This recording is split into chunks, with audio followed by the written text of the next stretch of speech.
Morning students, आज हम history के अंतर्गत द अर्लीस्ट सोसाइटी के बारे में जानेंगे। एक्चुअली अर्लीस्ट सोसाइटी क्या था कि जो हमारे पूर्वज थे, जिनके द्वारा एवोल्यूशन स्टार्ट हुआ, जहां से एवोल्यूशन स्टार्ट हुआ है वहां से लगभग हम देखना शुरू करेंगे।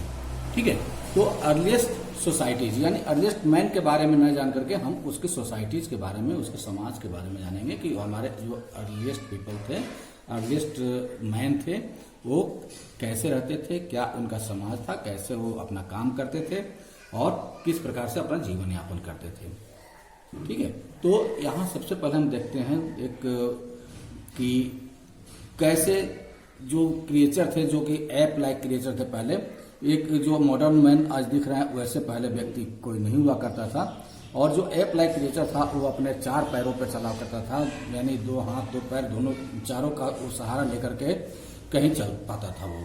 ठीक है, और इस तरह से हम देखते हैं कि man evolved very gradually from a stooping ape like creature. This happened over hundreds of thousands of years. This it takes a long period of modern man's existence on earth. इस प्रकार से हम देखते हैं कि ग्रेजुअली जो धीरे धीरे आज के मॉडर्न मैन्स के रूप में जो एग्जिस्टेंस इस पृथ्वी पे है, जो आज निवास करती है, व्यक्ति जो निवास करता है या आदमी या मैन जो भी निवास करता है इस पृथ्वी पे, इसको इस रूप में आने में सैकड़ों हजारों वर्ष लगे हैं। हजारों नहीं बल्कि लाखों वर्ष लग गए हैं कि एप लाइक क्रिएचर से आज के मॉडर्न मैन के रूप में एग्जिस्टेंस आज इस पृथ्वी पे दिखाई दे रहा है। ठीक है, an important physical changes appear during this period was the ability of the first man like creature to balance on his feet and stand and walk erect. और जो एप लाइक क्रिएचर में सबसे बड़ा जो बदलाव दिखा जाता है वो क्या देखने को मिलता है इस दौरान, जो लाखों वर्ष जो चेंजेस होने में लगे हैं उस दौरान सबसे बड़ा बदलाव देखने में आता है कि जो मैन लाइक क्रिएचर आज दिख रहा है और जिस तरह से चेंजेस हुए हैं उसमें सबसे बड़ा चेंज हुआ है कि जो मैन है वो 2 पैरों पे अपने खड़ा हो सके। जो भी क्रिएचर मैन लाइक क्रिएचर था, मैन लाइक क्रिएचर मीन्स मनुष्य के जैसा देखने वाला जीव। ठीक है, पूरा मनुष्य मॉडर्न मैन नहीं बना था, लेकिन मनुष्य का जैसा दिखना शुरू हो गया था क्योंकि वो 2 पैरों पे खड़ा हो सकता था। ठीक है, 2 पैरों पे चल सकता था। ठीक है, 2 पैर पे वो अपना काम कर सकता था और उसका 2 आगे वाला जो हाथ था वो फ्री हो गया। ठीक है, तो this freed his hands and he could pick up and throw things. This helped him handle objects better than other animals. और इस प्रकार से जो था कि उसके आगे वाला जो 2 हाथ था वो फ्री हो गया और इस हाथ से वो क्या कर सकता था, वो किसी भी सामान को, किसी भी चीज को पकड़ सकता था, उसे पकड़ करके फेंक सकता था, यानी होल्ड कर सकता था। This helped him handle objects better than other animals. और किसी दूसरे जानवर के या जंतु की अपेक्षा वो किसी भी चीज को अच्छे तरीके से वो होल्ड कर सकता था, क्योंकि उसकी जो फिंगर्स थे, फिंगर्स भी मुड़ने स्टार्ट हो गए।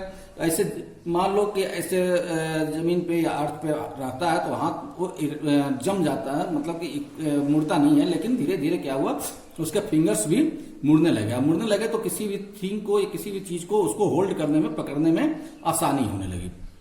और इस प्रकार से वो किसी भी सामान को पकड़ सकता था और किसी चीज को फेंक सकता था पकड़ के, और अपना काम आसानी से वो करने लगा हैंड के द्वारा। ठीक है, man's brain size gradually increased. ठीक है, तो learn to understand and adopt himself to his surroundings. और इस प्रकार से हम देखते हैं कि जो मनुष्य था, मनुष्य का जो ब्रेन है, ब्रेन के साइज में भी इंक्रीमेंट होना शुरू हुआ, वो भी इंक्रीज हुआ। और इस प्रकार से जो अपने आसपास के चीज था या आसपास का वातावरण था उसमें अनुकूलन लाना शुरू किया मैंस ने, जो एडेप्टेशन के द्वारा अडेप्ट करना शुरू किया और आसपास के चीजों के बारे में वो समझना भी शुरू किया, सीखना भी शुरू किया। ठीक है, और at first he used stones which were easily available to throw at his prey for crushing nuts and so on. और इस प्रकार से जो अपने आसपास के वातावरण से एडेप्टेशन करने के बाद वो समझना शुरू किया, और इस प्रकार से उसने सबसे पहले क्या किया कि स्टोन का यूज करना शुरू किया। स्टोन का यूज क्यों करना शुरू किया? क्योंकि वो उस समय इजीली अवेलेबल था, आसानी से उपलब्ध हो जाता था, और इस स्टोन का यूज उसने प्रे के ऊपर, अपने शिकार के ऊपर फेंकने के रूप में शुरू किया, जिससे कि वो फेंक करके शिकार को अपने मार देता था। या जो नट्स होते थे, जो ड्राई फ्रूट्स टाइप के नट्स होते थे, उस नट्स को क्रश करने के लिए, पीसने के लिए भी काम में लाने लगा। और इस प्रकार से और भी सारे, या फ्रूट्स को तोड़ने, पेड़ से तोड़ने के लिए, फेंक करके तोड़ने के लिए काम में लाने लगा। ठीक, ओके।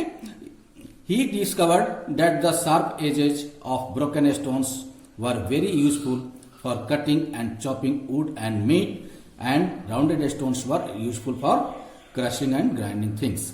और इस प्रकार से जो पत्थर के टुकड़े टूट जाते थे या चट्टानें टूटती थी, तो पत्थर के जो चट्टान था, चट्टान का या पत्थर का टुकड़े का जो किनारा होता है, एज होता है, एज मीन्स किनारा, ओके, एज मीन्स किनारा, वो शार्प मीन्स तेज, यानी नुकीला होता था या शार्प तेज होता, धारदार होता था किनारा। तो उसके द्वारा क्या करते थे लोग कि कटिंग का काम करते थे या चॉपिंग का काम करते थे, जैसे लकड़ी काटना या मीट को काटना या शिकार को पकड़ करके उसको काटना। तो इसके लिए वो धारदार जो किनारा वाला जो पत्थर होता था उसका यूज करना शुरू किया। और जो राउंडेड स्टोन का यानी गोल जो पत्थर होता था, गोल पत्थर का यूज किया क्रशिंग के लिए और ग्राइंडिंग के लिए, मतलब घीसने के लिए और पीसने के लिए किसी भी चीज को, वो राउंडेड जो स्टोन था या गोल पत्थर था उसका यूज करना शुरू किया। ठीक है। Thus man began to make tools and weapons according to his needs. और इस प्रकार से ठीक है, तो ऐसे क्या किया उसने, राउंडेड जो स्टोन था उस राउंडेड स्टोन का यूज उसने क्रशिंग और ग्राइंडिंग में करना शुरू किया। कोई भी चीज को क्रश और ग्राइंड करने के लिए राउंडेड स्टोन का, गोल स्टोन का प्रयोग उसने शुरू किया। इस प्रकार से 10 man began to make tools and weapons according to his needs. और इस प्रकार से क्या किया कि जो व्यक्ति था, आदमी था, उस समय अपने जरूरत के हिसाब से वो टूल्स बनाना या औजार को बनाना भी शुरू कर दिया। ठीक है, टूल्स एंड वेपन्स को बनाना शुरू किया। ठीक है, over the years the improved upon his tools and weapons. और जैसे जैसे समय बीतता गया तो अपने औजार और हथियारों में उसने यानी अर्ली मैन ने सुधार करना शुरू कर दिया, यानी इंप्रूव करना शुरू किया। ठीक, उसके बाद हम देखते हैं कि सबसे पहले आता है स्टोन एज, क्योंकि स्टोन एज मीन्स पाषाण काल, पाषाण काल या पत्थरों का काल।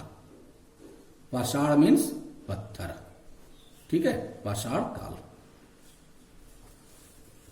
ठीक है, स्टोन एज के बारे में हम सबसे देखना, क्योंकि सबसे पहले स्टोन का ही यूज मैन ने करना शुरू किया। अर्ली मैन ने सबसे पहले स्टोन का ही यूज करना शुरू किया, इसलिए हम लोग सबसे पहले स्टोन एज के बारे में देखेंगे।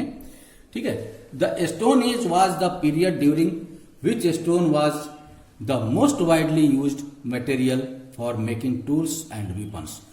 तो स्टोन एज के काल के दौरान क्या हुआ कि सबसे अधिक स्टोन का प्रयोग बड़े पैमाने पे किसी भी मटेरियल्स के रूप में टूल्स और वेपन्स को बनाने में काम में लाया जाने लगा। ठीक है, टूल्स और वेपन्स को बनाने के लिए स्टोन का यूज बड़े पैमाने पे किया जाने लगा। ठीक है, the stone age covers the longest period of man's existence on earth. और हम देखते हैं कि जो स्टोन पीरियड है एक बहुत ही लंबा समय लेता है, जो कि अर्थ पे जो पीपल का एग्जिस्टेंस होता है वो एक बहुत लंबा समय लेता है, वो कवर करता है स्टोन एज। ठीक है, सबसे अधिक स्टोन एज का ही काल आता है, क्योंकि उसमें अर्लीस्ट मैन जो थे वो पहले एप लाइक क्रिएचर थे, फिर एप लाइक क्रिएचर से धीरे धीरे धीरे धीरे अपना उनमें सुधार होता गया, कुछ चेंजेस होते गए, और चेंजेस होकर के जो लास्ट में जो होमोसेपियंस का रूप लिया, जो कि एक पूरे मनुष्य का रूप, जो खड़ा दो पैरों पर खड़ा हो सकता था, दो हाथ से को यूज कर सकता था किसी काम के लिए। तो वहां तक होमोसेपियंस तक आने में लाखों वर्ष लग चुके थे, इसलिए स्टोन एज सबसे लंबा समय हो जाता है। ठीक है, तो देखते हैं कि एक पीपल मैंस का जो एग्जिस्टेंस आता है अर्थ पे एक लंबे पीरियड के बाद आता है। ठीक है, the stone as can be divided into 3 periods on the based on type of tools used. और इस प्रकार से हम देखते हैं कि एक लंबा समय होता है स्टोन एज का, तो हम उसे 3 भागों में बांट सकते हैं, डिवाइड कर सकते हैं। किस आधार पे?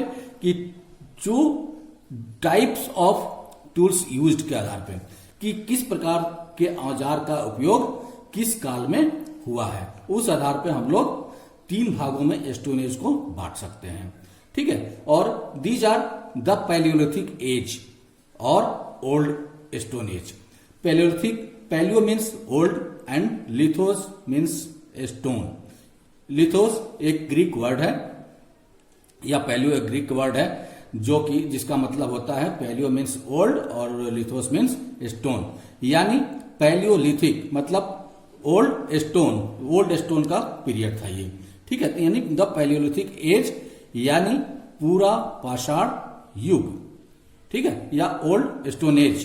पूरा, ओल्ड मीन्स पूरा, पूरा मीन्स प्राचीन, स्टोन मीन्स पाषाण या पत्थर, एज मीन्स काल। ठीक है, तो पूरा पाषाण काल। ठीक है, एक पहला हो गया। सेकंड आता है the mesolithic age. Mesolithic age, meso means middle, lithic means stone, age means काल। ठीक है, काल या पीरियड।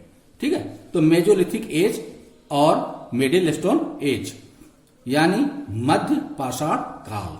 ठीक है, मध्य पाषाण काल यानी बीच का जो स्टोन एज था उसको हम लोग मिडिल स्टोन एज कहते हैं।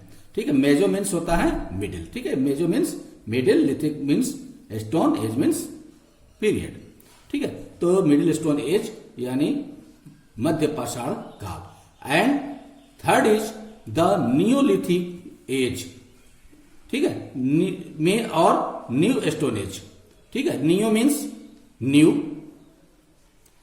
Neo means new, lithic means stone, age means age यानी पीरियड। ठीक है, तो इसको कहेंगे नवीन पाषाण युग। न्यू मीन्स नवीन या नया, स्टोन मीन्स पाषाण या पत्थर, एज मीन्स पीरियड। ठीक है, तो नवीन पाषाण युग या नवीन पाषाण काल। ठीक है, apart from stone man used bone, wood and animal horn to make tools and weapons.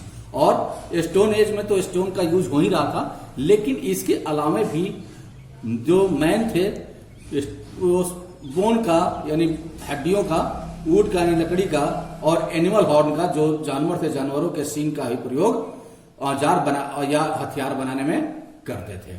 ठीक है, in this chapter we will learn about the life of paleolithic man. ठीक है, इस चैप्टर में हम लोग क्या पढ़ेंगे कि पैलियोलिथिक एज में लाइफ कैसा था, लाइफ ऑफ पैलियोलिथिक मैन का। पैलियोलिथिक मैन जो पूरा पाषाणकालीन जो मैन थे, पैलियोलिथिक मैन थे, उनका लाइफ कैसा था। ठीक है, तो उसके बारे में हम लोग पढ़ेंगे। तो नेक्स्ट वीडियो में हम लोग देखेंगे life of paleolithic age. Today end of the class. Thank you, have a nice day.